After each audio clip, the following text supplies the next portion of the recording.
financial support, asking us questions about how things went. And I hope tonight that if you haven't had the chance to talk to some of the people from our Mexico team, you will get a chance to hear from them and a little bit, just a few of their testimonies of how God worked in their lives and what God was up to while they were in Mexico. And hopefully that you will kind of enjoy the evening. I will kind of play as the narrator, if you would. I will kind of get up here and just kind of move you along and maybe explain some of the slides as they show up. And but mostly, I'm hoping that most of the time will be kids sharing. I'd ask, when kids share at youth group, I say there are a lot of nervous kids who are afraid to get up and in front of a microphone. So just standing up here, and I told them that I would keep it not on the main stage, but it would be down here. I gave them a podium to hide behind, and I told them that I would turn off the lights and that we would play slides, but I was still expecting them to talk.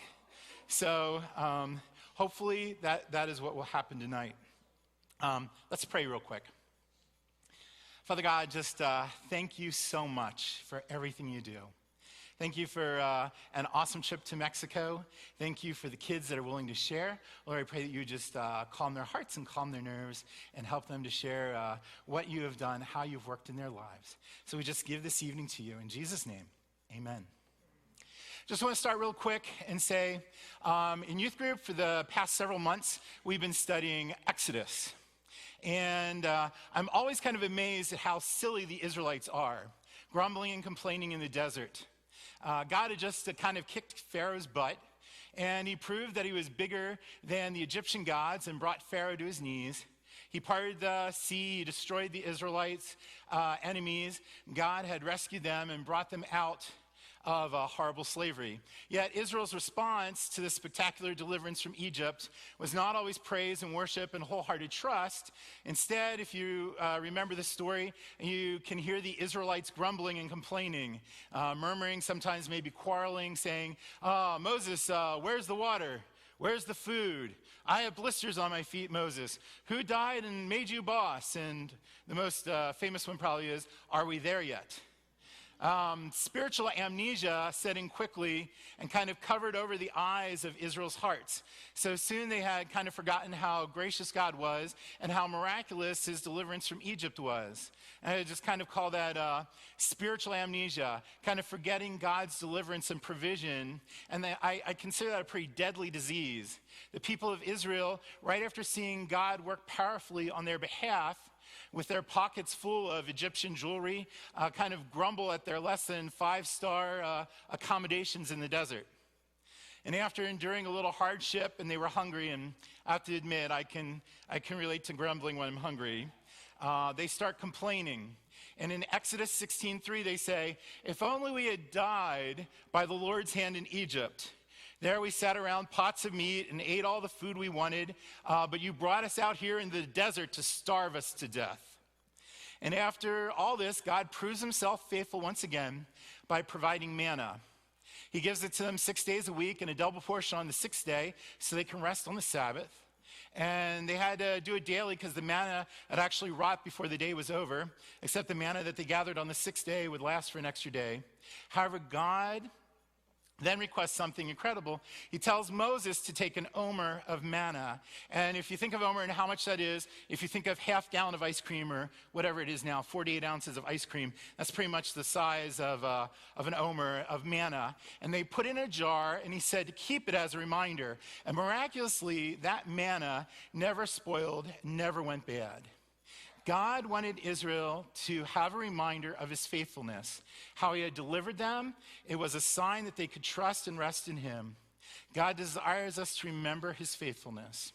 So kind of as we're going to go throughout tonight, we want to remember God's faithfulness of all the things that he has done for us on this mission trip, that we might kind of not forget all the awesome things that he's done.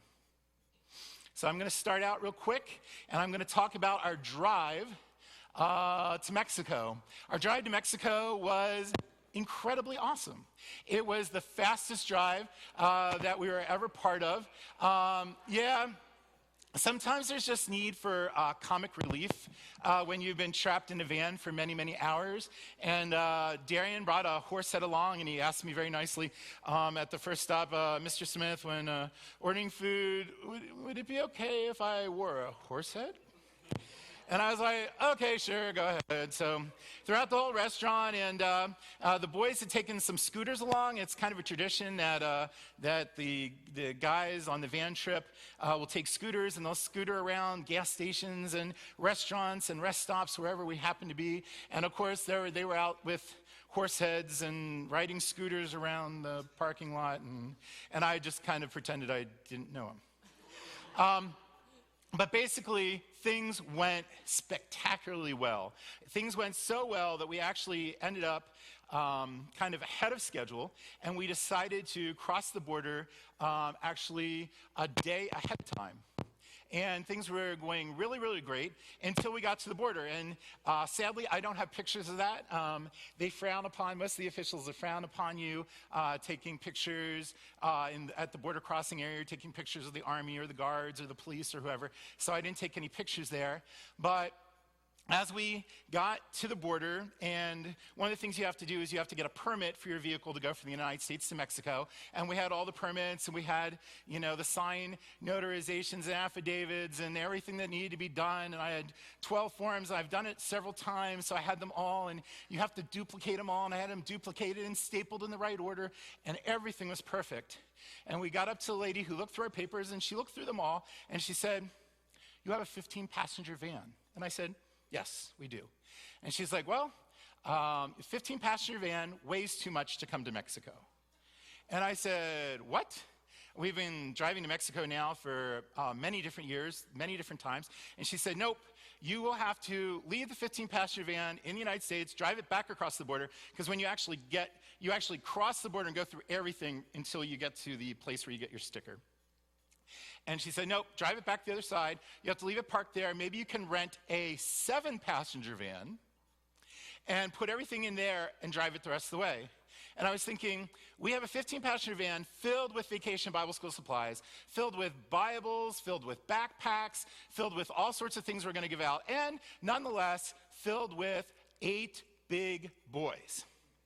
So 8 big boys in a 7-passenger van is one miracle. But to think about actually putting all the things that we were bringing to Mexico in the 7-passenger van, my brain started to have a small explosion. I was like, I don't think that's possible. I was like, we've been doing this for many years. What's the deal? She said, well, there's a new rule in Mexico. If your vehicle has a gross weight over X amount of pounds, you're no longer allowed to bring it into Mexico. And I was like, that's crazy, because I'm watching like tractor trailer trucks and box trucks and all sorts of things like drive through the checkpoint. But she's like, nope. So we marched out to the car, and she pointed at the gross weight of the vehicle on the side. Anyway, to make a long story short, if we went to the back room where there were no video cameras and I paid her several $100s, she would give me the sticker. And I thought about it for a few minutes, and I was like, sure, whatever, I'm fine with it. Pay her the couple $100, it's totally fine. But our Mexican guide that actually came up to meet us from the church said, no, this just isn't right. We shouldn't do this. And I was like, oh, yes, you're right. This isn't right. We shouldn't do this.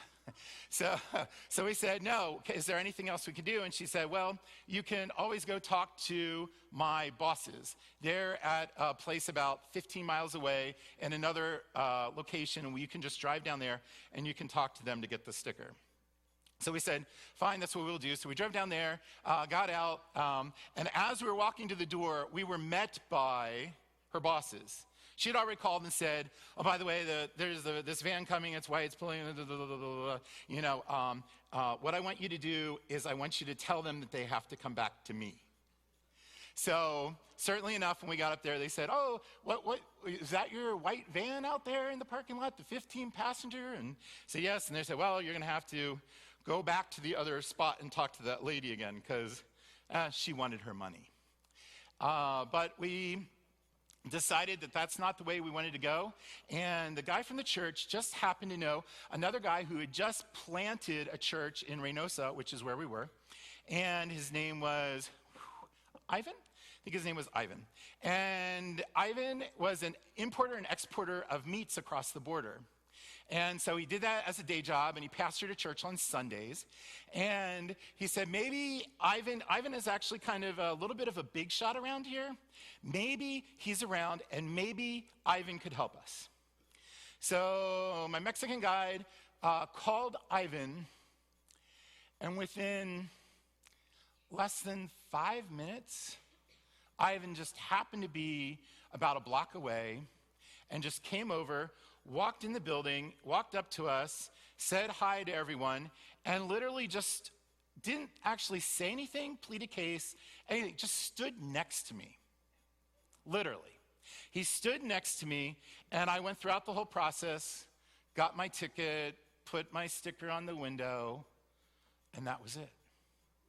Amazing. Ivan just happened to be right there at that time with the right authority of some sort. I don't even know. I looked at Ivan and I said, "You didn't say anything," and he just smiled and went, and that was the end of it.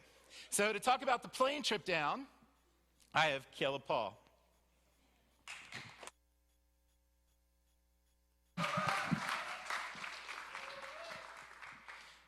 So, what a wonderful experience. You don't know, well, I should say, it's a whole another level of just feeling helpless and lost when you're a few hours away at an airport with 13 kids.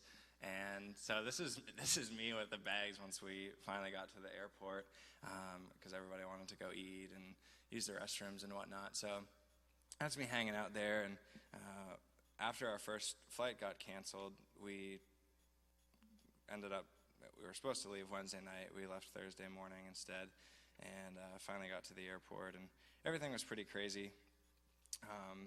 A journal entry I wrote was, well, we are still here in D.C. Our second flight got canceled, so after waiting in line for customer service for 90 minutes, Brian got us a flight out of Richmond tomorrow at 11:55 a.m. Waited in another line again for an hour to try and track down our bags, because obviously all of our bags were checked in somewhere in the airport. So we waited in line for an hour, hoping to get them, but the lady ended up saying, she's like, yeah, you probably just have a better shot of, they have their bag tags, and they essentially have a destination that they're heading to, which is Monterey, so you probably just have a better shot at leaving them here and hoping they get to Monterey by the time you do. I was like, all right, sounds good to me. She said that it would probably be hours before we could track them down because there were so many bags everywhere from all these canceled flights, because we weren't the only one who had canceled flights. So I was like, all right, that's fine. She gave us the information of how to track bags and whatnot. So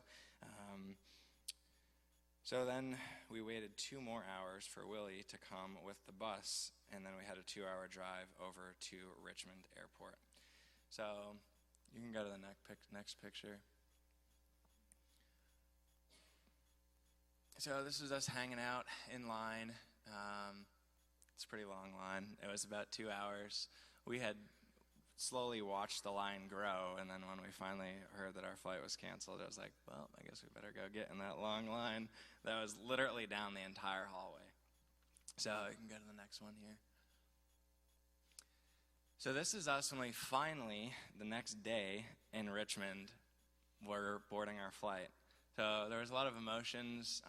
Tired would be one of them. Excited would be one of them. So it was quite the set of emotions. Go to the next one here. That is everybody sleeping in an IHOP parking lot. On our way over to Richmond, we left the airport, I guess it would have been Thursday evening, and our flight wasn't until Friday afternoon, so we kind of had a while till we needed to be at the airport, so we ended up parking at an IHOP, parking in the lot there and sleeping on the bus for the evening, which was pretty entertaining. That is everybody sitting in a circle playing games. I think that may have been when we were in line trying to track down our bags. So another story real quick is when we had finally boarded our flight, I think I had went online and looked to see where our bags were, because I was trying to track them, see where they were at, and when we were finally boarding the next day, it still said that they were at the other airport. And so I was like, well, there's probably not any way they're going to end up in Monterey by this evening if they're still at the other airport. So is there another picture after this? All right, I'll share about that in a second. So anyway, when we finally landed in Monterey, ironically enough, and this was just, for me personally, very, very powerful testimony of God's faithfulness and everything, just not knowing. It's like, okay, why is this happening? You know, we're stuck in the airport for hours and hours and hours, just a lot of unknowns, and really the feeling of we're not in control of this. We have no power to change the circumstances. There's bad weather, flights are getting canceled. It's completely out of our control. And so the question, why is this happening? Why, what is going to happen? What's going to be the outcome of this? None of us knew. And it was really cool to see how God just brought us together in the airport as a group, as friends, growing together, just having a good time. And I was so proud of everybody.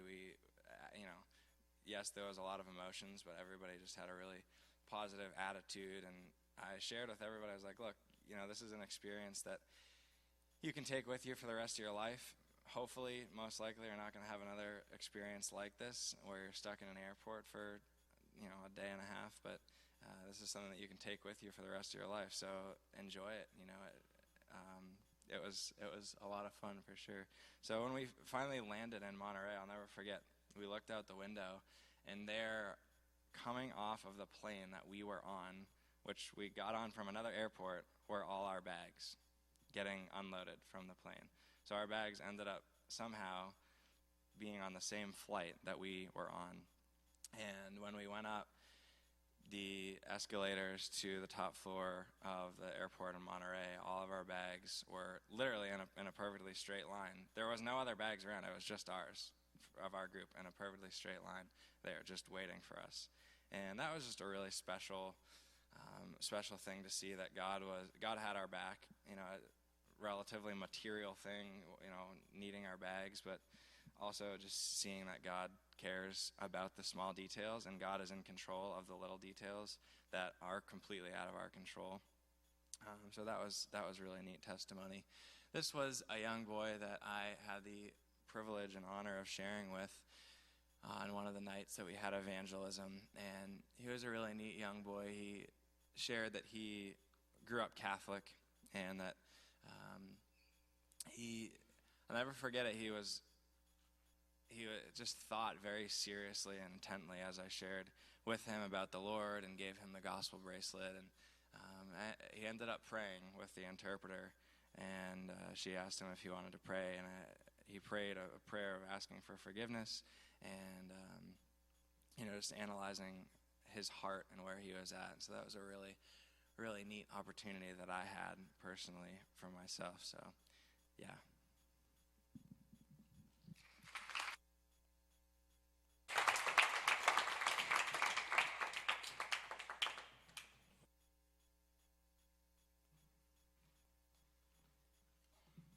Hello, my name is Cody. I was one of the van men, and a really cool thing that God showed me on this trip was whenever something went wrong, we just got a group of people together and we prayed, and that was really cool. So when we heard that the flight got canceled, a group of us got together and we prayed. When we heard that we might not make it across the border because we had a big van, we just got together and prayed, and I believe that was a really cool factor in our trip. This was a little girl named America. She was at the VBS with us. The first couple of days, she was really shy, and she didn't really want to play any of the games or play with any of the kids. She just wanted to hang out with the adults. And then eventually, she got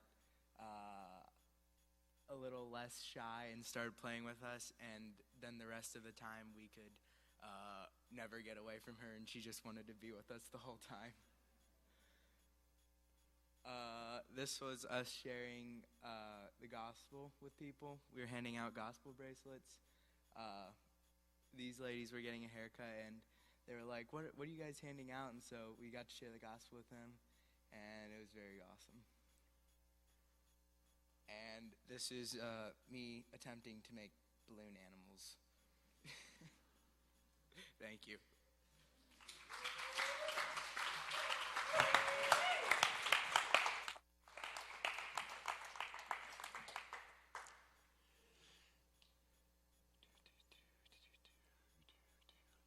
So it was amazing to see God's provision as we tried to cross the border with the van into Mexico. It was also amazing to see God's provision as we were just trying to find a plane flight that would be available for all the people that were stuck at the airport to come to us.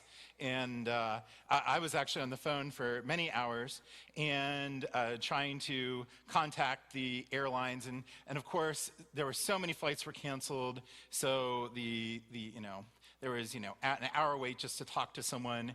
And of course, that person had lots of people that they were dealing with. And it was a hard situation. But believe it or not, I ended up talking to, the first person I talked to told me they were sorry that the people were not going to be able to get their flights until Saturday. And this was like Thursday. And I was like, that's just going to be amazing. I don't know how that's going to happen, to wait till Saturday. And so I hung up with her and I called back and I just randomly called a different number, prayed, hoped for the best, and I just got an amazing woman on the phone who was willing to do whatever it took to help us in any way possible to get to Mexico. And God provided a wonderful lady to do that. I think the next picture in line, there's one more stumbling block at the beginning of our trip to Mexico, and literally a stumbling block. I was before the people that landed from the plane, the day they were actually going to land, that we were going to go get them, we had actually kind of reserved a resort area for all the people that were from the church that were going to help with VBS and our team that was going to help with VBS. We were going to get together, play some volleyball, hang out, have a picnic, go swimming in a swimming pool, and just kind of build our group unity before we were about to go spend, the next X number of days in ministry. Unfortunately, the plane people weren't there, so we were just kind of hanging out and waiting for them. And all the boys were like, hey, let's go play volleyball in the 100-degree heat. And I was like, hey, I'll be at the pool. I'll talk to you later. So I went to the pool and sat in the pool and stayed chill while everybody else worked up a sweat. And when they were done, they were like, hey, Mr. Smith, sitting in the pool by himself. Let's go interrupt peace and tranquility. So they came running with their sweaty little bodies and all jumped in the pool and doused water all over the pool deck, all over the pool stairs, everywhere.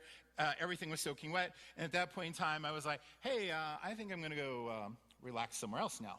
So I got out and was walking to go relax somewhere else down 4 wet concrete stairs. And when I got to the bottom one, my feet gave out from under me, and I cracked my head on the cement stairs. I ended up with a 6-inch gash that went, this is the PG picture. I will not show you the other one. I ended up with 20 stitches and lots of blood. Yeah, it was a lot of fun. And of course I was wet and bleeding at the same time. And so the wetness from my body and the blood coming out of my head made me look like a horror show, and everybody was really panicked. Amazingly enough, when I hit my head, I was bewildered for about 10 seconds. And after that point in time, there was this snap, and everything was perfect. There was no problem whatsoever. I figured either I had died and gone to heaven, or I was on my way, or that things were just going to be fine and God was taking care of me. And it was wonderful. I did not have a headache. I did not have any issues. The doctor said the concrete went all the way through and actually hit my skull, and I had to go for x-rays to see if there was cracks or damage. And I was like, no, this is a waste of time because I have a very hard head. And of course, I was perfectly fine. They told me I'd have headaches for days and problems and issues. And I was like, I'm leading this whole trip to Mexico. I did not have any issues. I was of sound mind the whole time, got up and walked.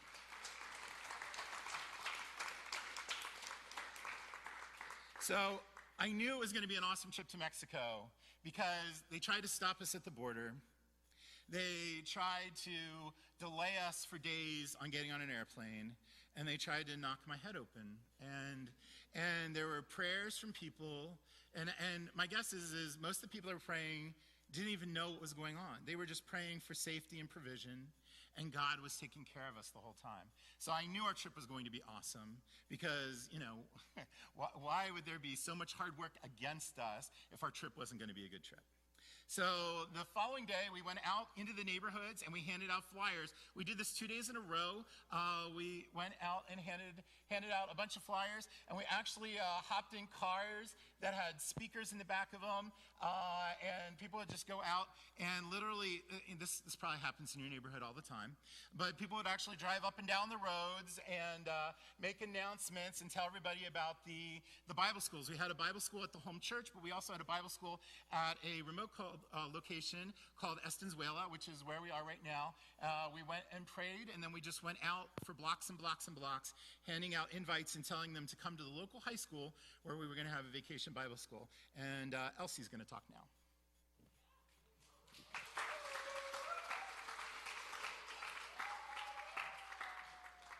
Hello.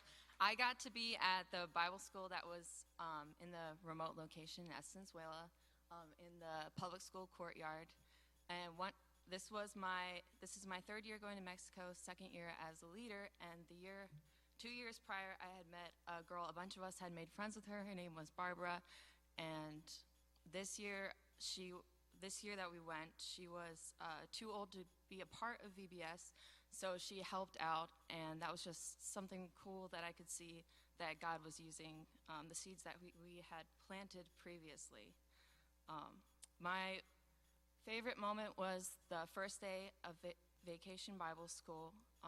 My age group was kids 10 through 12, and we had 40 kids show up.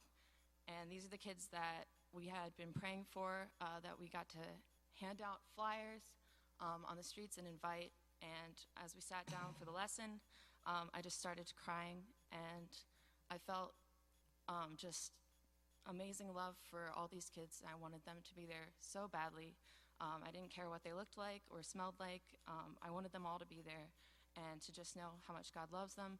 And I felt like God was telling me, this is how I see each one of my children, that I love them that much, that I want them to accept my invitation, and I want to spend time with them. Thank you.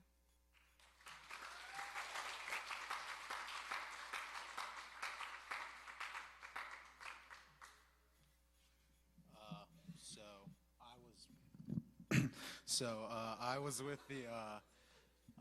with the group at the church that we were staying at, and I was also assigned to the oldest group of kids.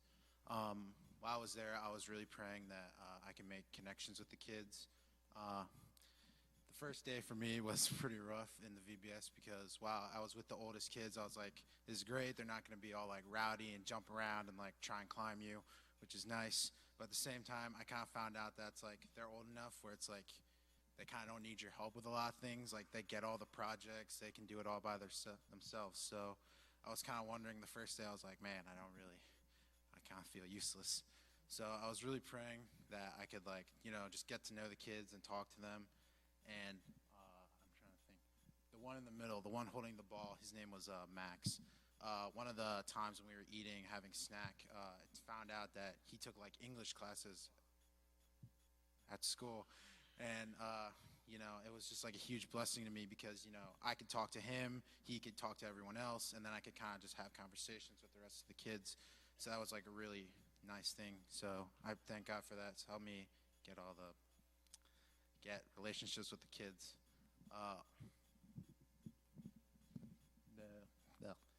It's Guillermo, not Guillermo, that's Milo, and that's Adam. Another really powerful thing is when we were passing out tracts. This was Sunday or Monday, I forget. Right before the VBS started, we were passing out tracts at the Estancizuela location, and we had just finished passing out all the tracts, and there was like this. We were like walking back to the van to go home, and there was like this little dog that popped out of nowhere. And all of a sudden, he just started barking. And, we had seen like a couple dogs, so it wasn't out of the ordinary. But all of a sudden, he just like runs out at us.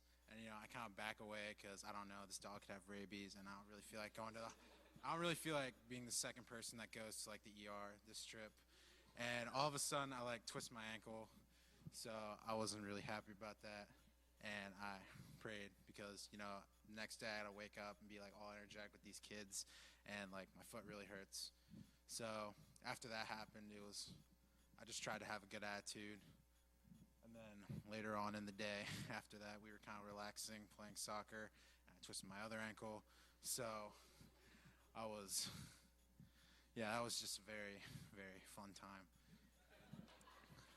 Overall, I'd say one of the best things I learned throughout this trip was every morning before we got up for VBS, Pastor Doug, he would have a little devotional for us that we could use to start the day. And one of them, the one that spoke most to me was he was talking about how there are only two types of people in this world, people with Christ and people without Christ. And that was just really spoke to me because today, especially in America, we live in a culture where we just like to stereotype everybody based on their race, like how much money they make, and just a bunch of other things. So just to look at all these people in the VBS and just back here, just to know that's we're all the same. It's just whether we have God with us or without. So that was just a really powerful thing for me.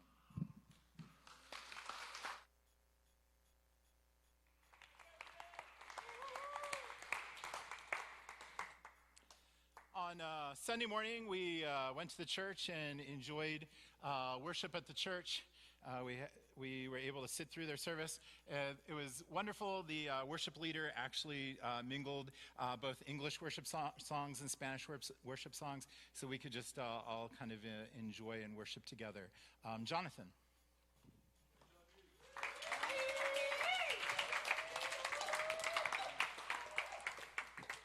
And Hannah, you're next. Right.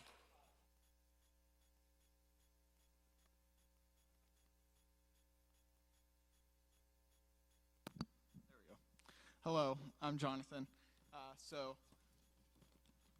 I was in the 7 through 9 age group at the church VBS, and this was a kid in my age group. His name is Marcos, and it was really great having him in my age group because I was able to he spoke English, so I could actually communicate with him more than the other kids in the group, and he was able to translate, like if other kids in our age group were trying to say something or communicating what they wanted to do if we were playing a game or something. So that was a really good blessing. You can go to the next slide. So this was my age group when we had a snack. We were waiting to get our snack, and so it was just a time we had when we could interact with the kids and talk with them, so that was cool. So one of the biggest highlights from my Mexico missions trip was just getting to meet new people from the church that we were working with and reconnecting with people I had already met on the last missions trip. It was just really cool to meet people from a different culture who don't speak English and just compare, kind of our culture differences and things that are common in their culture and that are in our culture. Another highlight from the trip was just interacting with the kids in the VBS. And while there's a language barrier, thankfully there were kids like Marcos and Max, who is in Darian's age group, that spoke English. So there wasn't almost no interaction, but that was definitely nice. The trip really strengthened my faith in God, especially through the times when our flights were delayed and canceled, and the times that the guys trying to cross the border were having difficulties, and also just when Brian cracked his head open, how God was able to heal him and just allow him to have such little actual damage to his head and pain. So that was definitely a good thing for Brian. Another great blessing was we just had very good weather there. wasn't much hotter there than it was here. It's just a bit closer to the sun, but temperature-wise, it was not much hotter, actually. Just something I think of, but... So another thing I really took away from the trip were the devotionals that the pastor we were working with, that he would give each morning, and one of them really spoke to me. It was just about that we are God's masterpiece and we are created in his image. Definitely helped me, because one of the things that I struggled with in my life is just self-worth, and so it was just a really encouraging thing and to hear, and the other devotionals were also very challenging. And so those are the highlights for my trip. Thanks.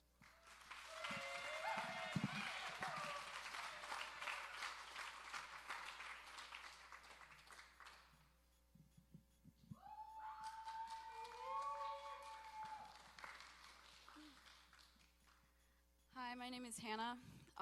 This is my first time going to Mexico, and it was a lot of fun. Definitely many memories. I have things written down. Well, when we were at the airport, we drove to the next airport, and we stopped at the IHOP breakfast place, and we decided to have breakfast at midnight, and and we split up, like, buying different things instead of like buying like a picnic of stuff. And we were like all delirious, and then Ruth, like, I pointed out, this is weird, and it's like for I don't know, there's like a fuzzy on my friend Ruth's jacket, and then she looked at it and she was like, Jonathan! And then that was like the whole thing the entire time. And we just kept naming like weird fuzzy things. It was weird, but it was definitely memorable. And we stopped at 7-Eleven a lot, and Ruth always dared us to do stuff, and then she'd buy us a soda. Going home after spending the day at the church, and we would sing Un Poco Loco from some Disney movie, Coco or something. I don't know. I forget what it's called. But I don't know. We were crazy and delirious. And at late nights, we would like sit up in our room, and there's like a lot of lovely stuffed animals, and and yeah, Pooh Bear was our favorite.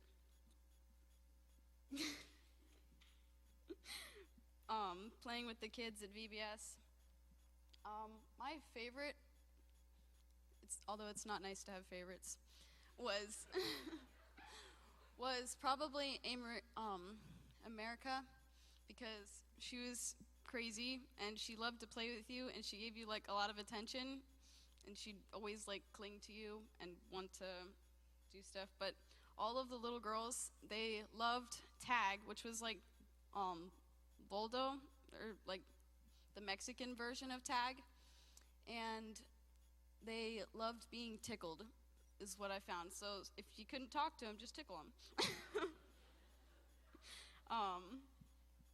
And then at the very end, we also had the slides, and I liked that a lot. I don't know. Everybody was like, oh, the slides aren't that great, but it was probably my favorite part. And then at the end of the trip, I got like really sick, and I was like throwing up. I'm pretty sure I wasn't drinking enough water, or at least with electrolytes, and I don't know, something like that. And we went into this pharmacy. It was so disgusting. We walked in there, I was like feeling delirious, and then I just like threw up all over the pharmacy. It was so gross. And then we just walked out.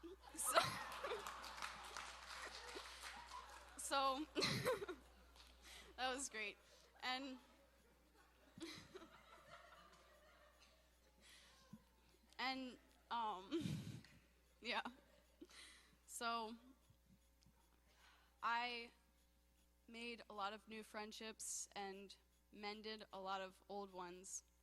And it was that whole week was mostly about grace, extending grace to others and accepting grace from others. And I don't know. That was the thing that impacted me the most. Thank you.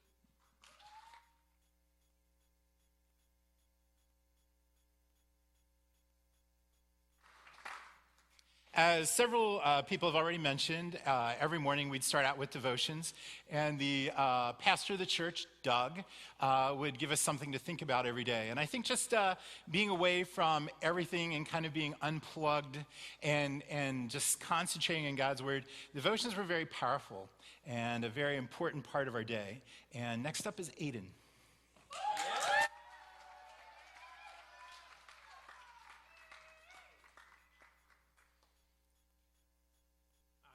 So that is Gael, and Gael was one of the boys who needed and wanted a lot of attention.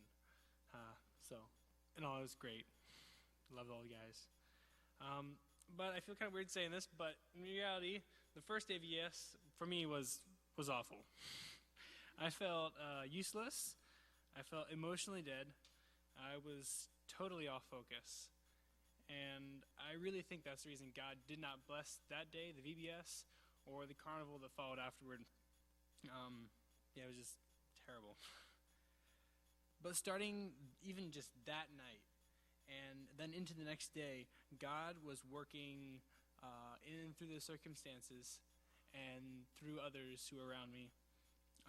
Doug's message, well, actually before that, my devotions had all been already on being focused and how when your thoughts and your intentions are in the flesh, how you cannot please God. And then immediately Doug's message was on being on focus and placing your focus upon God's purposes. It's like double whammy. And additionally, I had multiple people come up to me and encourage me and give me words of wisdom, which was amazing and totally working through with God. Additionally, also that night and other times before that, there have been relationship issues, which I hadn't expected, but they came. And there was a lot of broken relationships, which I was just feeling awful about and angry and all confused. But then immediately after that, God healed those relationships in ways I never expected, and even healed some relationships that I hadn't even seen coming before. And so it amazed me that God took something that I believed to be beyond repair, something that was awful and was broken, and he turned it into something that deepened my relationships and my walk with the Lord. Thank you.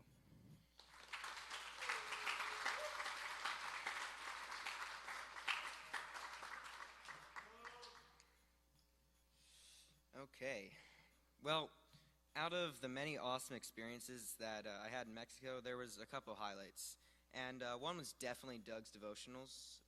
Even though it was kind of challenging to stay awake during some of them. I mean, we stayed up really late some of those nights, and we had to wake up at 7.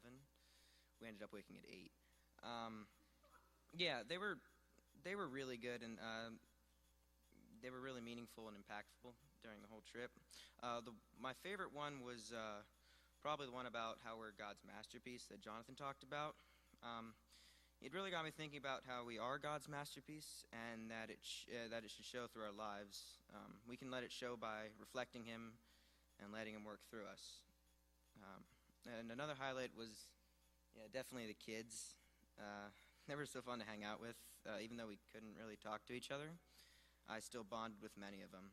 One's name was Arari, and at the end of the week, I gave her one of the gospel bracelets we were hanging out, and I showed her the card that came with them, and she read it, and I think she really understood it, because I saw her reading it throughout the whole day. And then when it was time to say goodbye, I had the translator invite her to church, and she said she'd try to come. It's just so cool that we can actually make an impact in some of these kids' lives. Overall, it was a great experience, and I got to know some of the people that went along the trip better than I already did, and I got to hang out with my friends. It was super cool to see what the Lord did through us.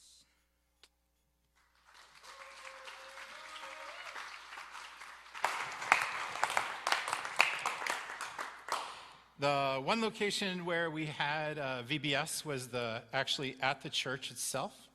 The church moved locations about 2 years ago from one where they had been established for 6 or 7 years to a brand new location.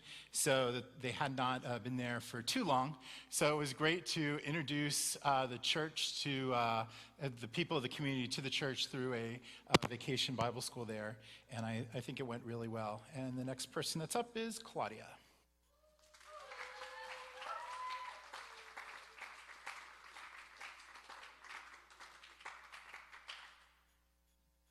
I'm Claudia, and I was obviously on the Mexico missions trip.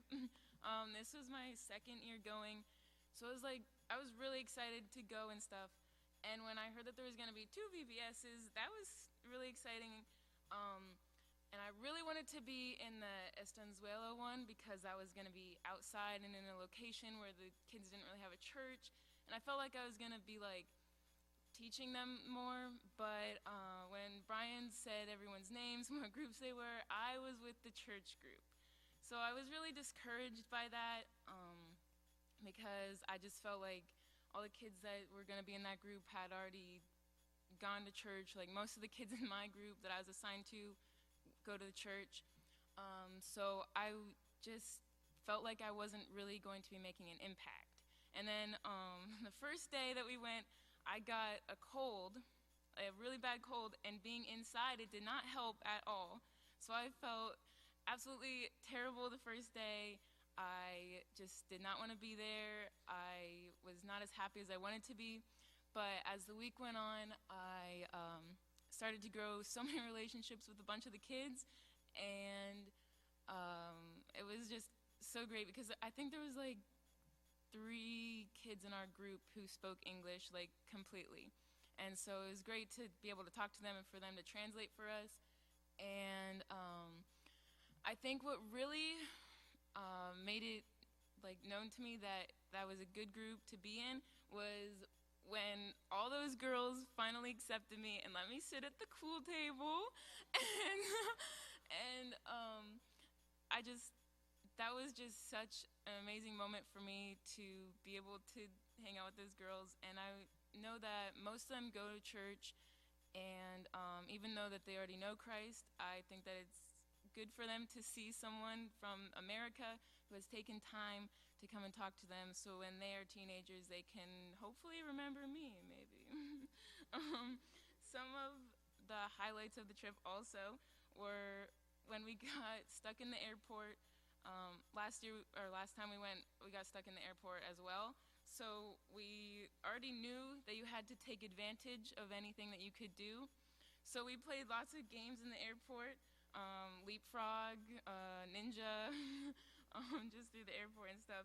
And we were going up an escalator, and for some reason one of the ladies got mad at us, so she turned the escalator off while we were going up it. So, and then it's okay, it's fine. And so, like I was saying, I got sick, and so after VBS was over, I was like, okay, I need to take something, because my head really hurts and stuff. So I went around and I was asking people if they had any medicine. So I finally got to Caleb Smith, and he was like, oh yeah, I have medicine. And so I was like, oh my goodness, can you please give me some medicine? He was like, okay, yeah. And he was like, it's nighttime medicine, but I never get tired from it. So I was like, okay, yeah, that sounds good. I'll take some of your medicine. So he gives me the medicine, and within 20 minutes, I feel like I'm going to die. I felt so tired. I was almost gonna just pass out and fall asleep. And so I went back to the pastor's house and I took a nap and stuff. So I felt a little better. And when I woke up, I guess I looked really bad because one of the Mexican ladies who was with us, she like comes up to me and like she doesn't speak English, but her husband's translating for her. And she's like, "Are you okay? Are you?" And then I was like, "Yeah, my head just hurts and I feel sick." And she's like, "Okay, here." So she's digging through her bag and she pulls out an essential oil roller and starts rolling it all over me. And so I didn't feel any different, but to make her feel better, I was like, "Oh, I feel amazing now."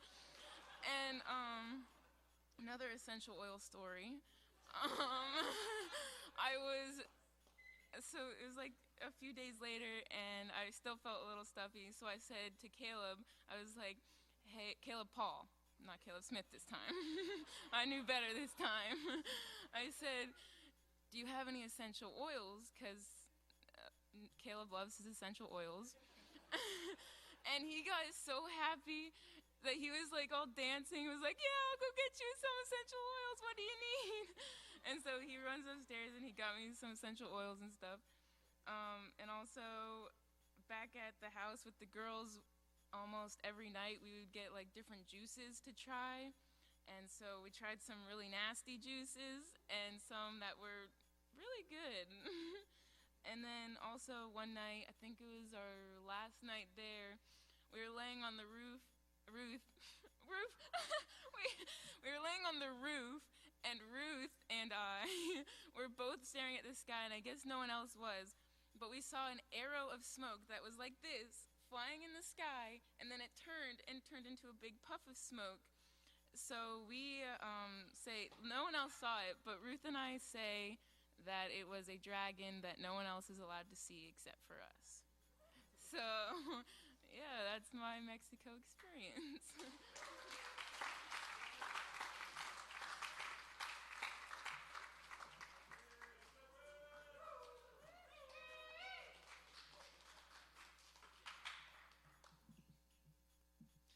Hello, I am Cedric.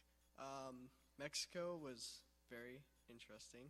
There was definitely a lot of times where I was concerned of what was happening, like the airport, and getting delayed and then canceled a lot. There was a good thing about the airport, though. Me and Jonathan went to this restaurant called Smash Burger, and that was probably the best thing we've ever had in our lives. But Mexico was tiring and hot. That's how Mexico works. And but hanging out with the kids was one of the greatest experiences of my life, making them happy, being a role model for them, and seeing their faces light up every time they got there, and we started hanging out with them. All the kids that liked me, though, as you can see from the picture, jumped on my back and used me as a jungle gym set. The nights where we would just be sitting up in our room, those got pretty weird. I'm not going to go into too much detail, but a horse mask was used a lot. Yeah, it was just a really good experience. Learning the dances, though, that was kind of embarrassing, standing in front of kids trying to do dances that I barely knew and have them try to learn from them. But yeah, a lot of the kids, it was really enjoyable. One thing I didn't like, though, is they said we were having chili dogs one day, and it was just sliced up hot dogs and beans. That was kind of disappointing. But other than that, the whole trip was great, other than being tired a lot. Thank you.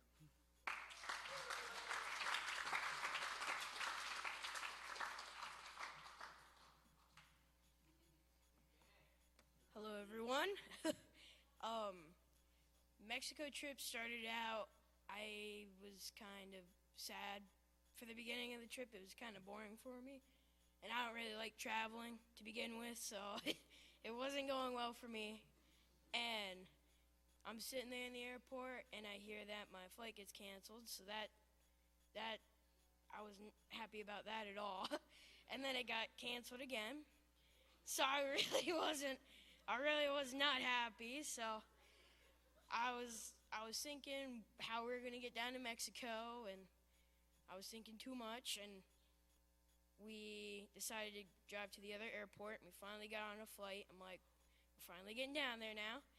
And then we finally arrived in Mexico, and it was hot, very humid. It just stormed, and I was still trying to have some more fun in Mexico because it was still, I don't know, I wasn't having the best time. And the first couple days were kind of boring because we were just cleaning up the church, getting ready for VBS, and I didn't know how I'd like the trip, but I just thought, we'll just wait till VBS starts and it will be more fun. And first day came and it was fun. I got to play with the kids, and then there was this girl, Marika, and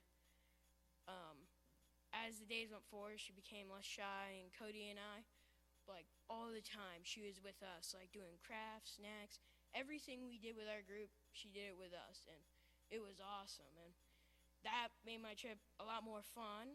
And then I have a few more stories that made the trip a lot more fun. We went to 7-Eleven a lot, and Michael Zimmerman accidentally ordered an entire pizza for himself. I just see him order, and he gets like one pizza, and she's like, okay. And then I go up and I'm like, can I have one pizza? And she pulls out one slice from the oven for me. And then I'm like, where's your pizza? And he goes, well, I don't know. And then she goes to the back to the freezer and pulls out a giant pizza, sticks it in the oven. And I'm like, Michael, let me see your receipt. And it was like way more paces than mine. I don't know how it happened, but man, it was a blast the entire time. Oh my goodness. And we went on top of this mountain. There were some concrete slides, and they were really smooth, so you could just slide right down them. And it was funny because people just got cardboard, and we'd slide down them. And then we started doing pyramids and weird shapes on the cardboards, everybody on top of each other just going down, plowing through people. It was crazy. And then people would get these like smooth pieces of cardboard, and they wouldn't slow down on the slide. They just flew, and they would just fly off like 10 feet off the slide, like no signs of stopping. And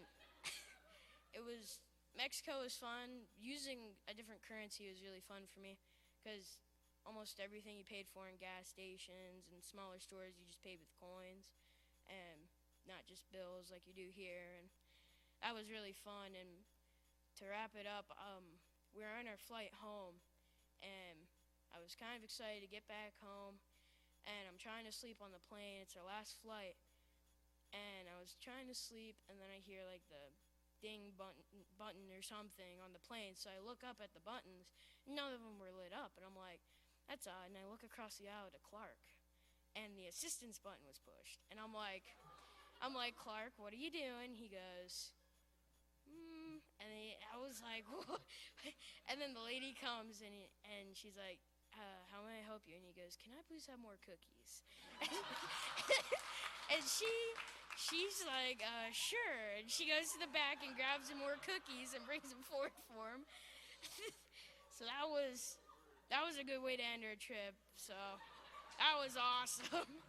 So I'd say the thing that I felt like I learned on the trip, though, was for the first couple of days, I kind of felt like God wasn't there just because so much was going wrong. Brian Smith's head was bleeding like crazy, and the planes were canceled, but through it all, he just found a way for us every single time, and it was awesome. So thank you.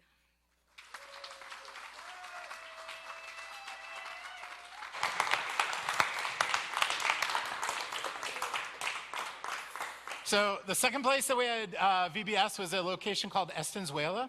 And this was actually before Bible school ever started. A bunch of kids would go out, the guys and the girls, and this was their soccer field. Doesn't quite look like an American soccer field, does it? But this is where they play. And amazingly enough, you see a dog in the middle of the picture, and there's just one or two loyal dogs that were just loyal to that high school in that area. They just kind of lived there. They, if you came, you were part of their family, and that was that dog's area, and it almost was like a miniature human being, to be honest with you. So this was registration. People would come off the streets, and they'd come in and sign up for VBS. Is there another picture to you? There's absolutely, 10% shade, 90% bright, 100-degree sunlight.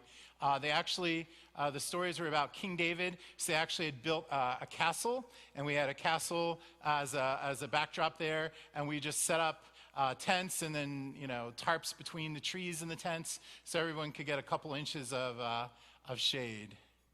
So Beth is up next.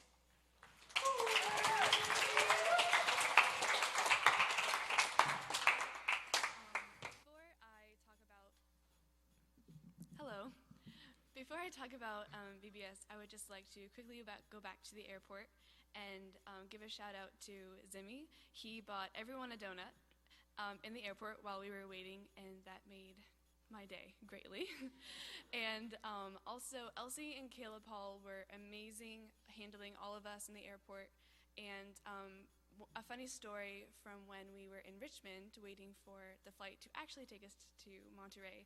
We got to the gate, and it said, leaving in 15 minutes to Colorado. And I went, Caleb, is our connecting flight to Colorado? And he had this serious face. He went, yes. And I went, okay, so we're going to Colorado, then to Monterey. And I was like, anything could have happened at this point with all the delays and cancellations.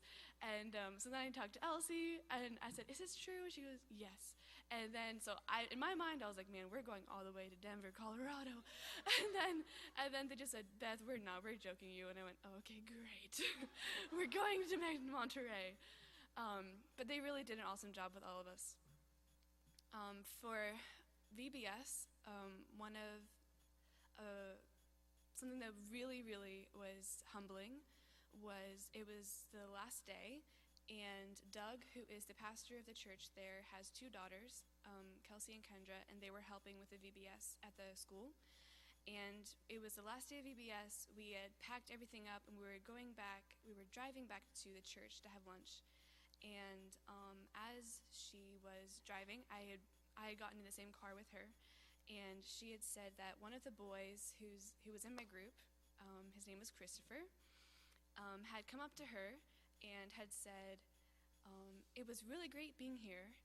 It was really great to get wet. We had water games between water balloons. We had water balloon fights, and many of the games involved water. And he said, it was really great being here and just getting wet because I haven't taken a shower in a really long time. And he came definitely with the same pants on all 5 days. And he did have a bit of an odor, but in our group, he was probably the roughest kid. He would push us, he would pull our ponytails really hard, just a little bit rough. And I had often thought, if he doesn't want to be here, why is he here? But he also said that his mom works full-time and often doesn't feed them as much as she is able to, or as much as she wants to, and that the only food that he and his sister had that entire week was the food that we gave them during snack. So for the last day to hear that we ministered, we gave him food, we got him wet, we gave him hugs, he heard the gospel, he went home with a Bible, different things in the backpack. It really humbled me and made me check my heart and to really ask forgiveness from the Lord for not seeing that child as the Lord saw that child. But it was amazing just to be a part of that and to know that the Lord was working through us in a way that I wasn't even aware of. And so that was really humbling. Another experience was at the carnival when we were evangelizing. I had a lot of nerves, and I felt very unqualified to talk to strangers about the Lord. Even though he's very personal to me, it's difficult to talk to other people. But it was amazing. JL was the translator. She's from the church. And almost every mother that I talked to was brought to tears and said, we are so thankful that our children are learning about the Bible. And every single mother just was completely filled with gratitude towards us. And one of the very first people that I talked to, there was a grandmother there with her younger son, or grandson. And I asked her if there was anything, we talked about the Lord, and she had been a Christian for 13 years, but her husband was not, and he was very upset that she would go to church. And so she asked just for peace in the relationship and that he would be more open to the gospel. So there were some other things, but we did pray with her. And later that night, about an hour later, I saw my brother Kai talking to an older gentleman with another translator. And she was standing not in the conversation, but just aside from them. And I kind of looked at her and I said, "Is that him?" And she just looked at me, nodded yes, and just had the praying hands. And I went, "Oh my goodness, the husband that we were praying for to be more open to the gospel was actually talking to my brother, and he's sharing the gospel with him." And they talked for close to an hour. And so just to see within an hour our prayers were coming true, being answered, was just really, really powerful and faith-building. So there were so many moments from this trip that were funny, humbling, and just really memorable. And it was my second trip, and I'm very sad that my time is done. But thank you all very much.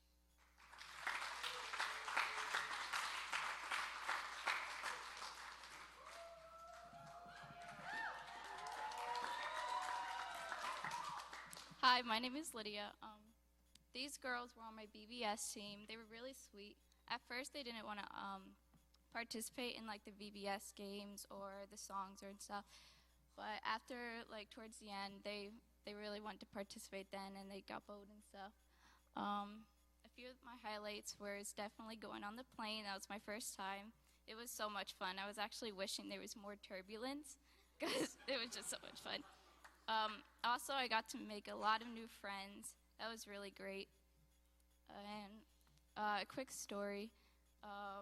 When I was with the girls, they didn't know English, but they liked learning it. And so they would point at stuff, and I would say it in English, and then they would say it in Spanish, and then at the end, we started singing a song in Spanish that I knew. It was really an awesome time, and I hope to go again. Thank you.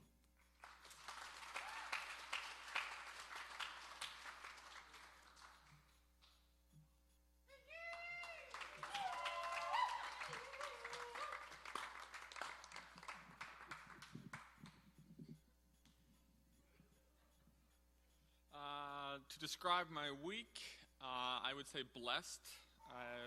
Everything that went down, or whether I was just sitting there listening to the lessons in Spanish and just looking around at the 80 kids that were at Esenzuela, every time I was just like, wow, like it was just awesome to see all these kids here.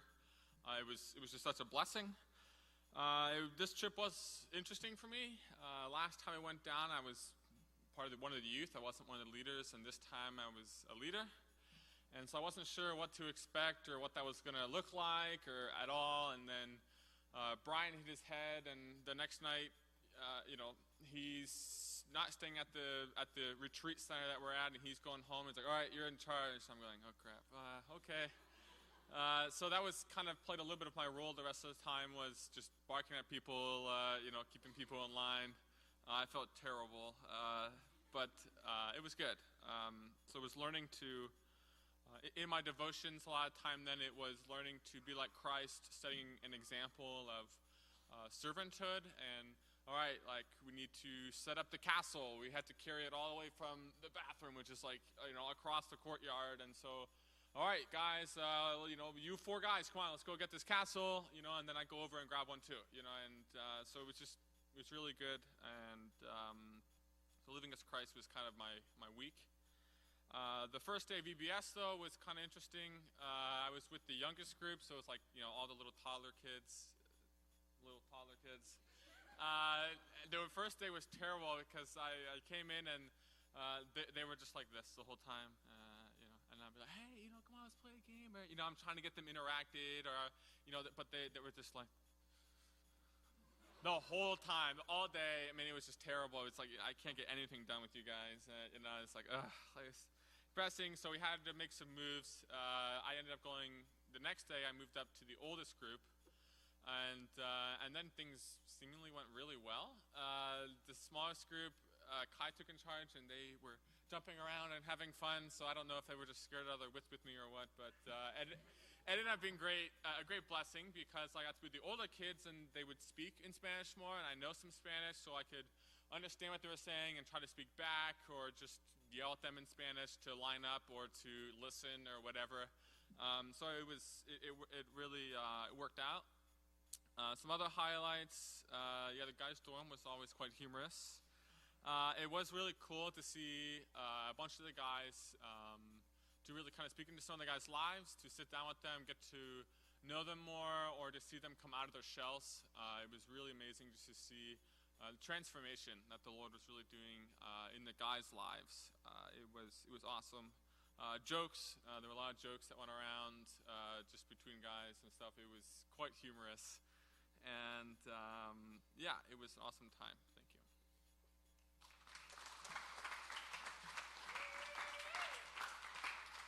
So, just a comment about this picture. When Elsie said there were 40 kids at VBS, she was talking about 40 kids in her age group.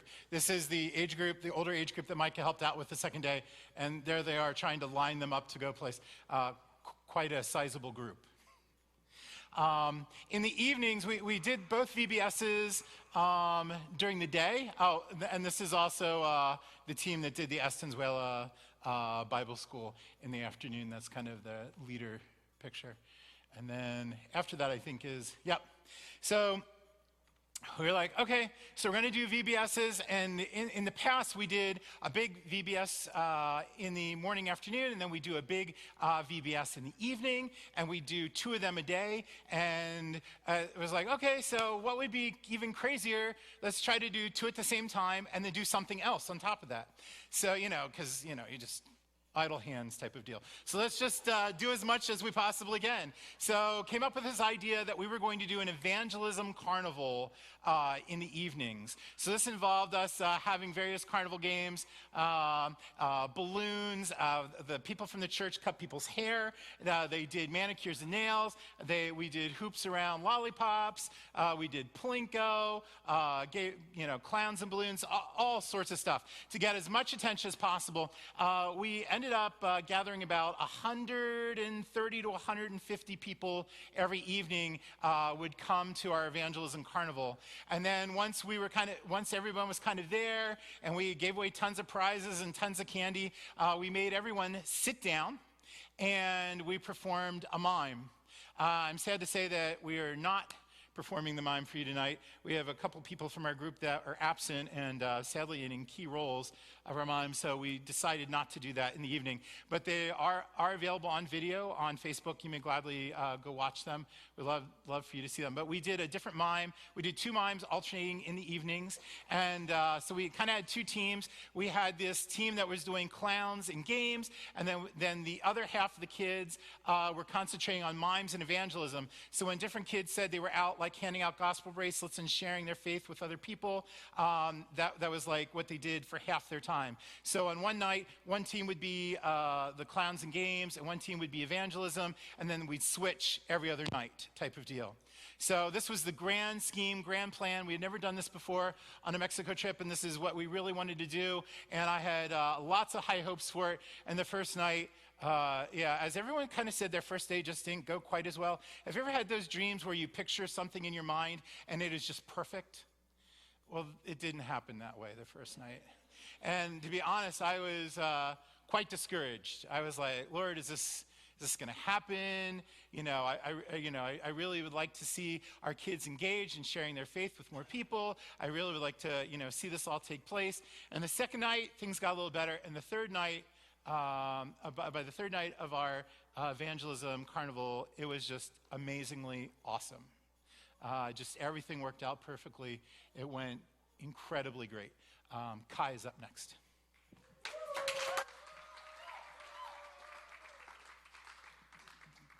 So, hello, my name is Kai Patches, and this was my first year on the Mexico trip, and I was on the van down to Mexico. So just as I was going down, I didn't really know as much as I thought, but I was expecting a lot to come out of the trip, just spiritually and just like in my devotions and stuff like that.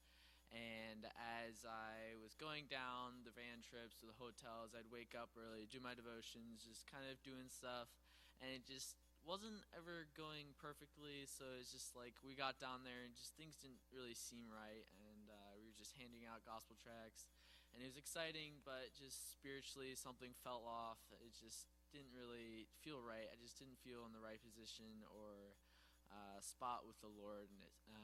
So as we went on the VBSs, the first night or the first day with VBS, I was with Micah and the kids, Lord, and they just weren't really like very excited, as he said. They were just very shy and held back. So that was just kind of disappointing, and it was still a bit like nerve-wracking with the kids and stuff. So the second day he moved up, and we had done the carnival twice in that night. So the second day got a little bit better. Had another translator with us for the kids, and he was a bit more active, and he was more of a playful guy, so he was able to kind of get the kids out of like their comfort zones and just kind of help them to get more playful. And as that was the second night of the carnival, after it ended, as we said, it wasn't going quite as planned. We had planned to do evangelism all 3 nights, but it just hadn't really happened the first 2 nights. So the second night, at the end, Mr. Smith asked whoever wants to do evangelism the next day, just stand up. And that was just really like, I just really wanted to be able to do that. So it was just, I stood up and I was like, this is my time. Nothing's really feeling great. So I just wanted to really be able to do something for the Lord when it hadn't really been going perfectly. And so the next day I got to do it, and it was really cool. I got to share with the husband of the lady that Beth got to talk with. It was just really cool. Because he was a devout, he was a Catholic, so just as we were talking to him, it was a bit hard to get through to him. But even as the conversation went on, we were talking for about like 45 minutes to an hour, just a really long time. So just even as the conversation went on, you could just tell that his heart and just his mind was being opened up to, and just being more open to what the gospel had to share. So that was just really cool. And seeing the change in his heart, just even as we were talking.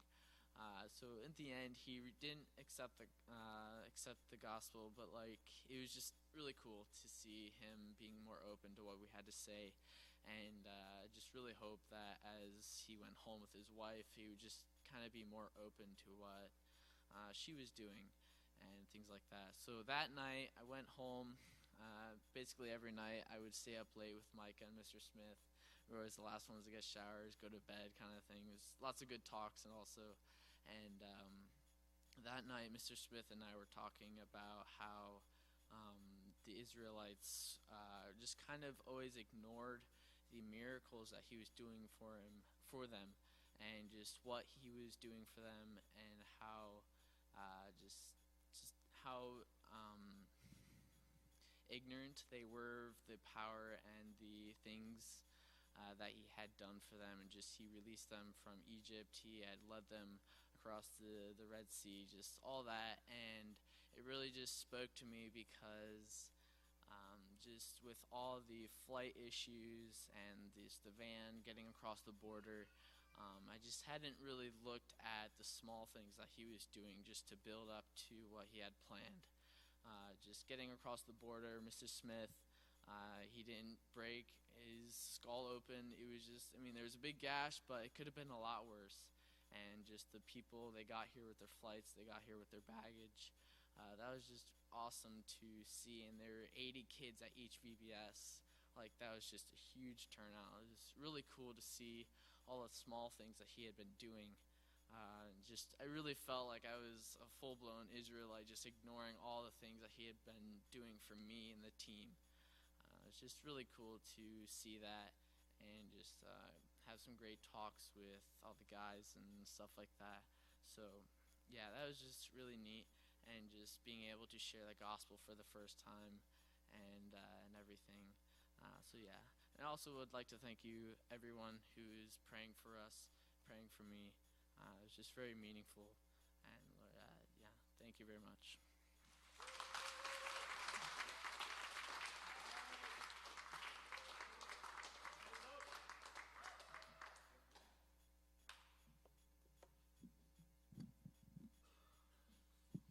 Hello, I am Caleb. I'm Brian's son. This was my 4th time going to Mexico, and it was fantastic. It was great. It was my first time going as a leader, so it was a bit different, but it was great. God really taught me and shaped me to be more of a leader, and worked with me. And it was hard because you want to be having fun with the guys, doing what guys do, but there also comes to a point where they need to settle down and go to bed. I think I was a grouchy old man when it came to late nights. I think there is a video.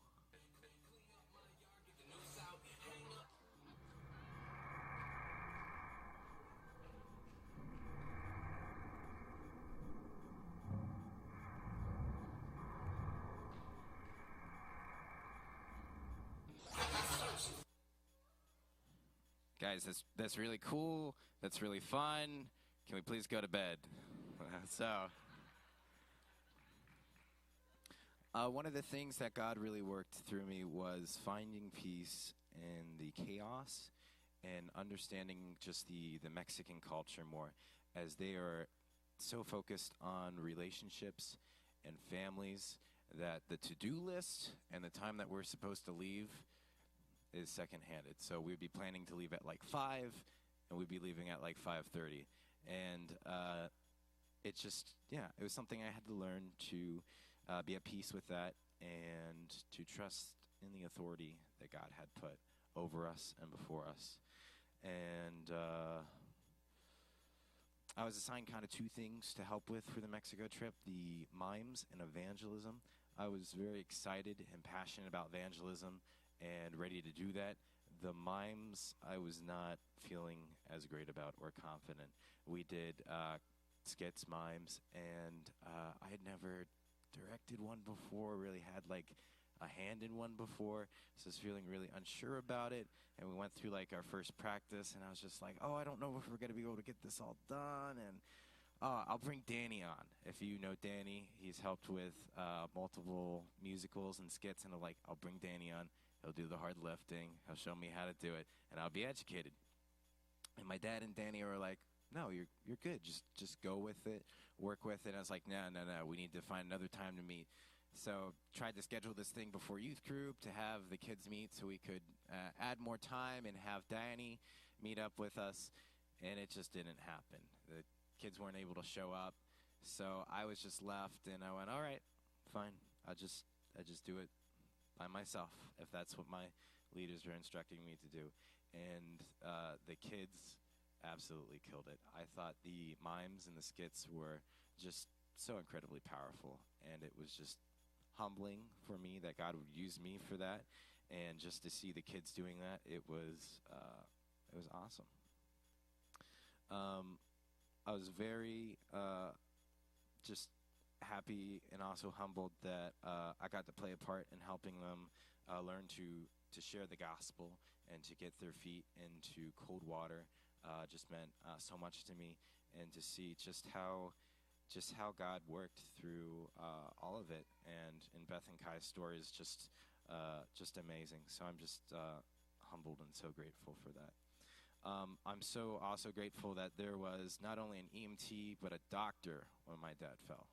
When it happened, I don't know what I was doing. I think I was standing watching the guys play volleyball, and all of a sudden I see all these people moving and going near the pool, and I look over and I see my dad there covered in blood. And I went, I should probably get the first aid kit. That's in the van. Okay, so when I got that, and we are blessed in our lives. We have, my family has a great-great-grandma, and she's 99, and she's very strong and stubborn. when she goes to the doctors really try to help her, maybe a little bit more than she needs. And she will come back, and when she's telling us about her visit or whatever, she'll say, "Those doctors, they try to tell me I don't know what I'm talking about, but I do." And my dad, after he fell covered in blood, after he snapped out of it, he was there, and he's like, "I'm coherent, I'm fine, we're moving on, no problems at all." And I thought, where did this come from? Oh, my grandma. So I thought that was really cool, and yeah, it was awesome. Another piece of that story is we actually got to a, like the ER medical place, and the doctor that helped my dad, we actually got to witness to him for about 15 minutes and kind of share the gospel with him. And that was just so cool for me to be with my dad and to be doing that. Just meant a lot and holds a place in my heart. And also, if it takes my dad falling over and getting a gash in his head to share the gospel with a doctor, I'm happy for it. So there should be a picture of me with a little girl. Yes. So this little girl wasn't even in my age group, but at some point we had connected, and she had discovered that I wore a hat and that she could take it from me. So the whole time she just wanted to play hat tag, like the whole entire time. So while we were dancing, she's trying to get my attention, trying to do stuff, and I'm trying to direct her to dance and go do the stuff. And she decided at some point to get my attention and to win my affection. She took off either her dirty socks or somebody else's dirty socks and decided to shove them in my pocket. Like, that was going to be the thing. So I just thought that was funny and cute. And kids hold a special place in my heart, as I don't always feel loved. I don't always feel confident. But kids will just be there for kids, and they make you feel loved.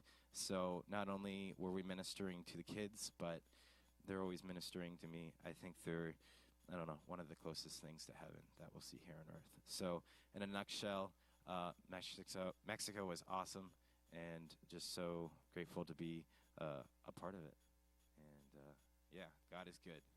Thank you.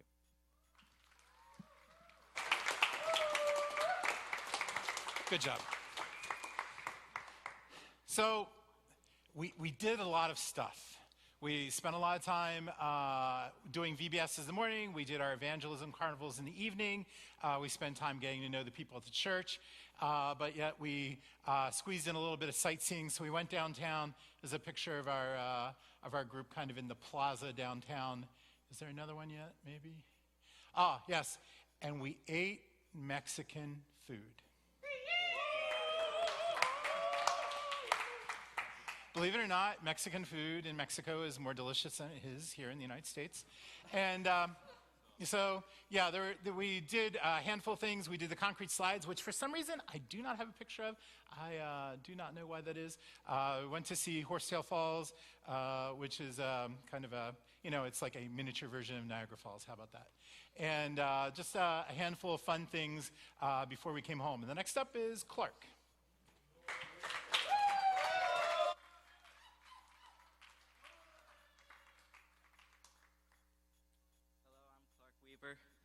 I was a part of this Mexico trip. To start off, it's my first time going and first time on the airplane. I was pumped. I was like, cannot wait. And I'm all ready for Wednesday night, and I hear the plane flight gets canceled. I'm like, all right, tomorrow we're gonna go. And we're waiting a long time in the airport. Oh my word. I just could not wait. And about 20 minutes before we're about to board, I hear it gets delayed an hour. I'm like, oh. And then maybe half an hour later, they cancel it. I'm like, no. And I'm like, hopefully we can get a flight by the night sometime. And we're trying to figure out if we could, but that doesn't go well. And I'm like, oh. Then we hear we're gonna get a flight in Richmond, I think that's what it is.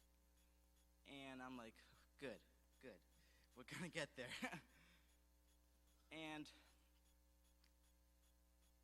when we got there a little later, like 3 hours later, we get on the airplane. This is all about it. I'm like, cool, I cannot wait to get up in the air.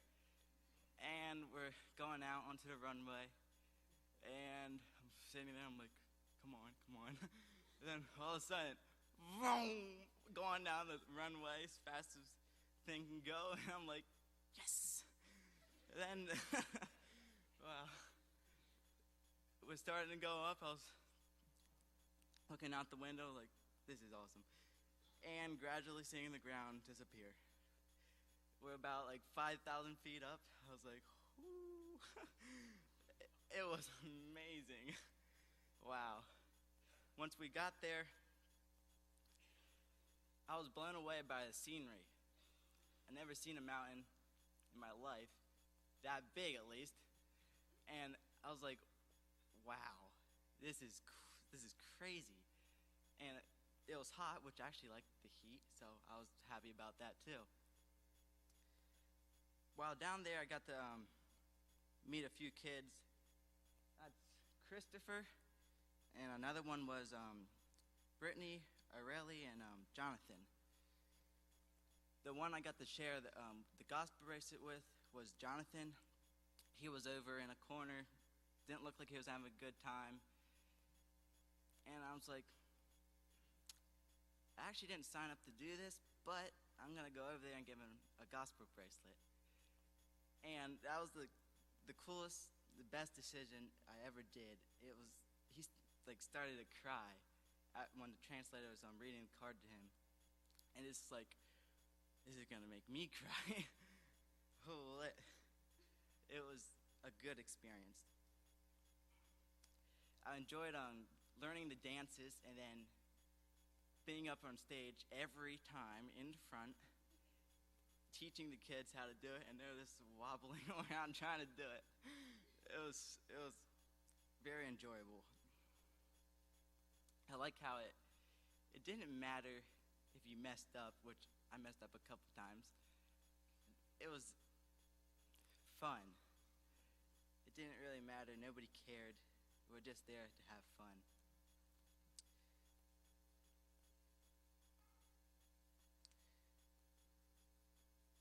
So I'm going to share a couple fun memories. First off, I think I'm going to start with the slides. The slides was, wow, it was cool.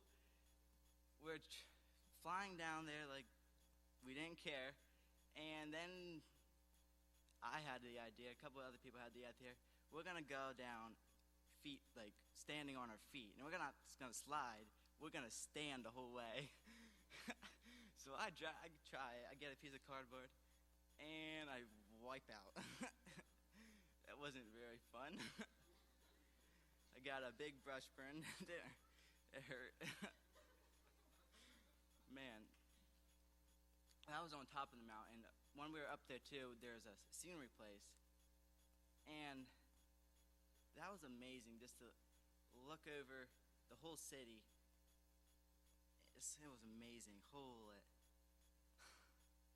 Another fun memory was, let's see.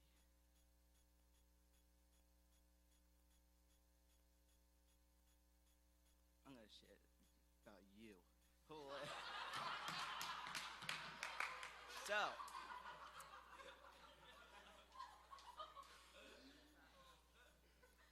every time we got together in the morning and had devotions, it was very funny. Caleb would come up to me. I don't know if he did to everybody, but I don't know. He was in a very good mood, and in Spanish, he would be like, "Hola, señor!" And it was so funny. Oh my word.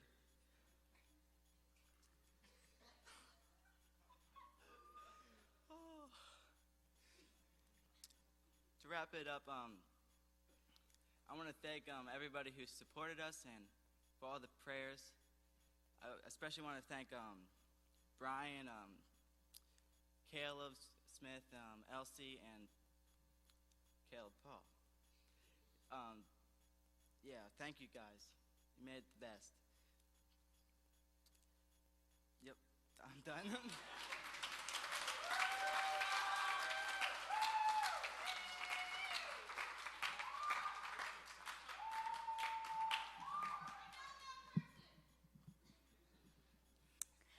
Hi, my name is Ruth Smith, and I survived my trip to Mexico. It was an amazing trip. I loved every moment of it. I find it really hard to find a bit or a piece that I can complain about during my trip. Every situation that I got into that I wasn't happy or content with during that situation turned into something greater that God used. And it was amazing to see him active, to see him there. It was so beautiful. And even in the moments which most impacted me were the hardest. Having our flights delayed over and over and over to be canceled, having in the middle of the VBS, I signed up for evangelism, which I was pretty confident about the moment I did it, and then later I was like, But even in those moments where I doubted myself the most, where I was the most scared, God was tugging on my heart. God was pulling on me and saying how he was going to use me, and it was so beautiful. In the airport, we had our flights delayed, and then it was canceled. And I just said, God, you are in control of this. This is your situation. And I gave it to him. I surrendered that moment to him, and he used it. And ever since that moment in the trip, ever since that, it's just been constant reminders of how great God is. I kept telling myself during the week, and I kept writing it in my journal even without thinking of it, God is so good. It was just a reoccurring thought in my head of how great he was and how much he was using this trip, and it was so beautiful. Another moment that I mentioned was in the middle of the week. Is there a photo of me at the, yes, that one. In the middle of the week, we had our evangelism, and I was excited about it and nervous about it, which is how most things go when they're about to fall apart or be amazing. It was amazing.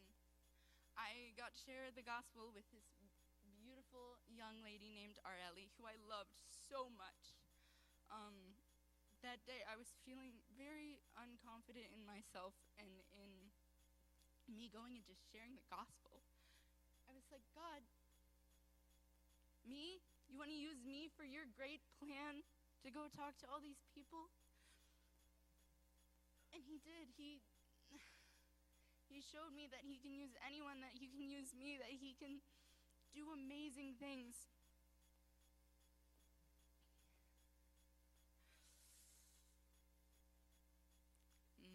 Losing my trail.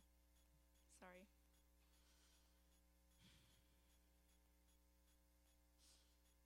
God showed me how great he was during this trip. And it was the moments that seemed the worst at the time, where it was the scariest, that I just needed to surrender to God. And then he used that for his greatest. He used that for his plan and his glory, and it turned out wonderfully. And I'm just so grateful for that. I'm so grateful for this trip, and for the friends, and for the little silly moments that didn't seem very important at the time, that just I look back at and I think of how great they were. In the airport, I kept looking around at my friends. I was like, oh my goodness, I might be in a crazy situation in the middle of nowhere with our flights canceled, with our plans going crazy, but I am with some of my best friends, and some people that care about Jesus, that care about me. And it was amazing because of that. We were playing volleyball with a quarter. We were playing volleyball with a quarter. We might have ended up hitting an old lady in a wheelchair that was sleeping. But it made me appreciate little things. I had to work that in. During the trip, it was so wonderful to just bond with the girls in my group, to come home every night and go up onto the roof and joke about the most random things in the world, to get strange drinks and share them, to see magical dragons that weren't there.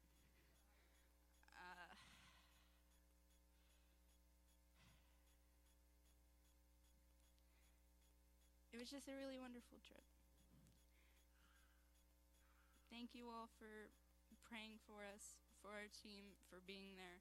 It really means so much, because I could tell that even when I was in my lowest, that there was a God supporting me and a church supporting me that was there, even when I didn't see it. Okay, that's all.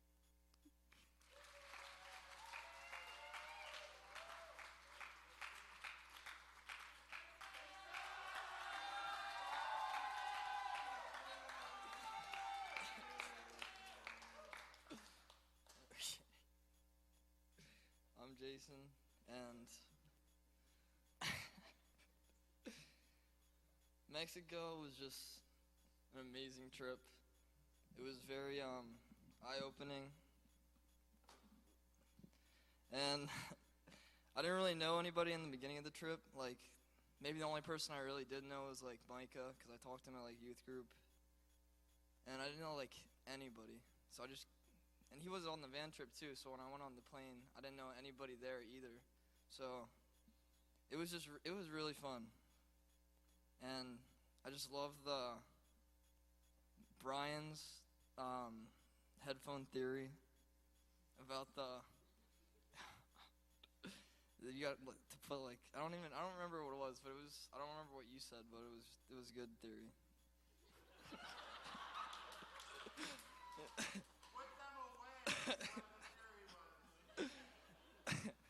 And then, I think I laughed the most on this trip than I did like anywhere. I laughed so much, especially with the Clark jokes we had, about all the jokes that we did. We played on Clark. That was. I just love all the friends and everybody that I just met and like all the like relationships that I like made and found that I didn't think I would ever like have with anybody. That it was just, oh my gosh.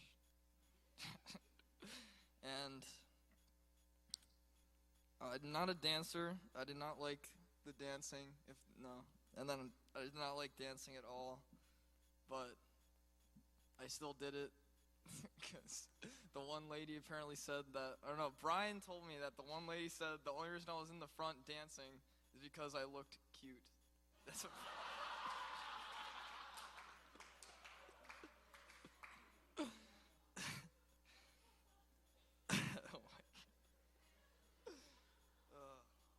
But with all the jokes that we played on Clark, I also got a joke played on me.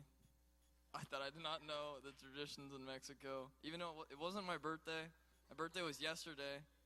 It wasn't even near my birthday when we were in Mexico. Because everyone was telling you it was my birthday, so then I said, yeah, it's my birthday, and I just played along with the joke that everyone was playing. But it was never my birthday. But then eventually, over a couple hours of the joke being played, they brought a cake out and they said happy birthday. And oh my gosh, but just thank you for just a memorable trip.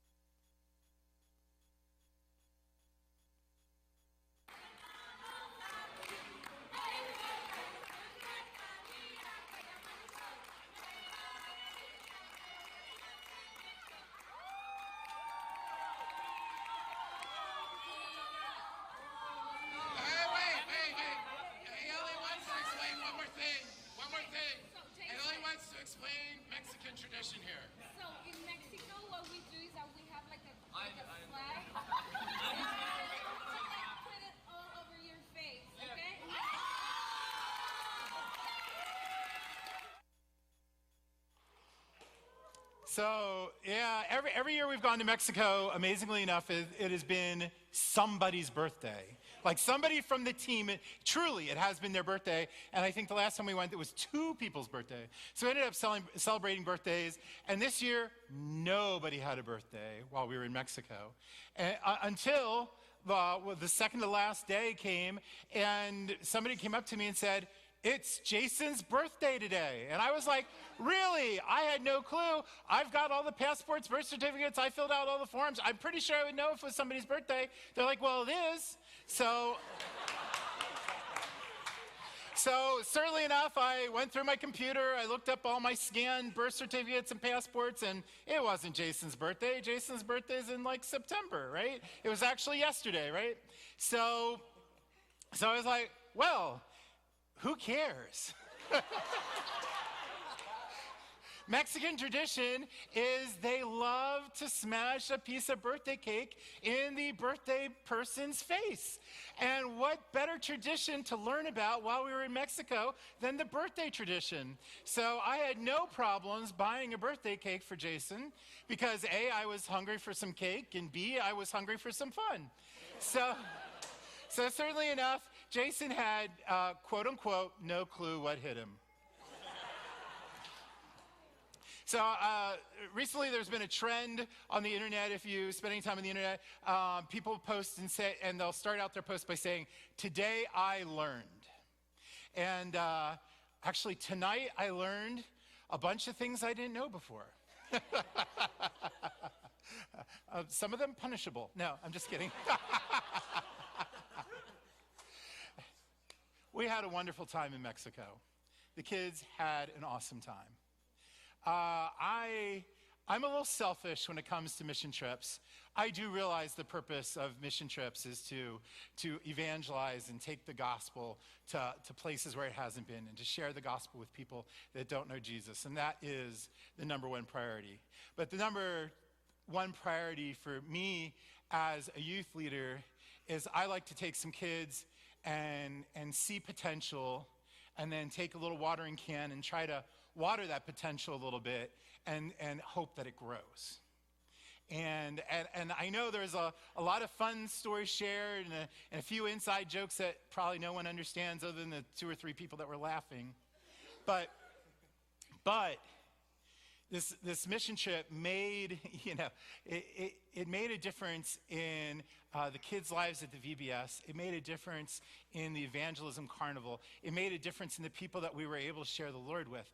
But it made a difference in the 23 people that went. And I'm praying and hoping.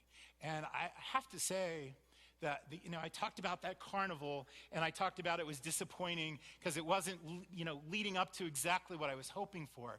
But that third night, to watch kids take bracelets and go with interpreters and walk up to people and share the gospel with them, I was snapping pictures and crying the whole time. Because it was just a wonderful thing for a quote-unquote dad to see his kids, do what they were designed to do. And, and if you as parents, if I had your texts, I probably texted you pictures from Mexico of your kids sharing the gospel. Because that's where it was at, to see the growth, to see the potential of these kids and what they were designed to be, and to be fulfilling that. And hopefully to be fulfilling that in Mexico, and to realize that it's not that far a step to be fulfilling that here, right now. Downstairs on a Wednesday night when other kids come to youth group that don't know the Lord, or to friends and family members or kids at school or whoever it is, they have that, that Swiss Army knife in their pocket now that they can whip out and use that and share. And that, to me, selfishly, how awesome. Worth the crack in the head, worth 8 hours on the phone call to airlines, worth quibbling with Mexican officials over whether or not a van can cross the border, worth hours and hours and hours and hours of preparation. It all culminated right there. It was worth it. And I want to say that goes to you guys too, because when you are praying for and supporting and spending money financially or prayers or time or whatever, as these kids go to Mexico, you're sharing in that. And so I am so grateful because I can do what I can do, but there's no way I could have done it without all of you too. So thank you so much. It means a ton. It really does. Thank you. And so as we talked about at the beginning, about that little bit of manna that God that God preserved, and he left there for the Israelites to look at day after day. I hope that we can take some of these stories and some of these things as God has worked in our lives, and that we would use that as kind of the manna that reminds us of God's provision during this whole trip and this whole time, and how that will, apply to our everyday lives. To be honest, I'm going on vacation tomorrow. I'm excited about it. We leave tomorrow morning, and we're going away for the rest of the week to the beach. Yes, and we planned it perfectly, no hurricane.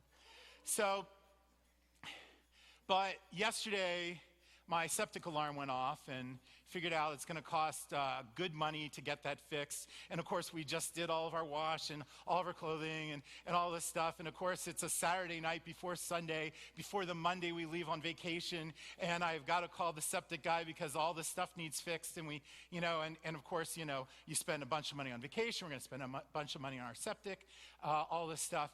And I went to bed last night, though, totally fine. Because I remember the manna. Because I remember that God takes care of us when the officials got us out, at the border in Mexico, wherever it is. God's got it. I know it. And praise God for right now, I remember it. And I'm hoping that I can remember that for the rest of my life. Now, there's one more picture. Maybe Tommy already turned the slideshow off, and maybe there's just one more picture. I call it the end, literally because it's the end. But no one else can say this. I've got this. This is my claim to fame, baby. Literally on the bridge, the International Gateway Bridge into the United States from Mexico to Texas, our van broke down. We were we'd already probably waited over an hour in traffic, and it was another hour to get, you can see those little, on the left-hand side, you see those little like black dots, and that looks like a football stadium. That's like where you cross the border in the United States. And the van just shut off on the bridge. So like, hey boys, we're gonna push the van across the border. Who can ever say that? I mean, who has bragging rights for the rest of their life? You're in the nursing home, they'd be like, what did you do? Well, I pushed a van across the, So certainly enough, they got out and pushed the van across the border. And as they're pushing the van, I'm, making sure we don't hit the people that are right in front of us type of deal. And I'm actually called the AAA. Because we, just for fun, and got a AAA membership. And I figured the hour that it takes to get there is the hour that the tow truck takes to get to us. And literally, we waited maybe 5 minutes after we got across the border, and the tow truck was there. And they picked us up. And as I was sitting in the van trying to figure out what to do, because where do you go, right? I've got my local mechanic, but where do you go in Reynosa, Texas type of deal? Where? So I just was like, God, there are all this whole list of places, where do I go? And I picked one and I called it, and the guy said, bring it. And we got there, and I wish I had the picture. I don't know why I was thinking, but the place was broken down, tarp covered, signs written in magic marker, 20 beat up vehicles in the thing. It was probably the worst place I could ever picture, but I was like, we're here. The guy walked out with his little Mopar computer thing, plugged it into our vehicle, checked it out, did everything. And within like 2.5 hours, he had our alternator fixed, battery fixed, everything was good, and we were ready to go. Yeah. Just more manna in our little jar to remember. Didn't affect our schedule at all. It's perfectly fine. The end. Let's pray. Father God, we just come before you this evening so ever grateful and thankful for everything that you've done for us. Lord, for our trip to Mexico, for the kids that we were able to share with, for the adults we were able to share with, for the lives that we were able to change, for our lives that you changed. Thank you. Thank you for the people that you brought out tonight. Thank you for the people that supported us. Thank you for the people that hung our pictures on refrigerators and mirrors and prayed for us. Lord, thank you. Help us to never forget everything that you've done for us. It is amazing. Amazing. Help us to apply that for the rest of our lives and to be able just to rest in you. We just give this evening to you and everything that you've done. In Jesus' name, amen. Thank you so much for coming.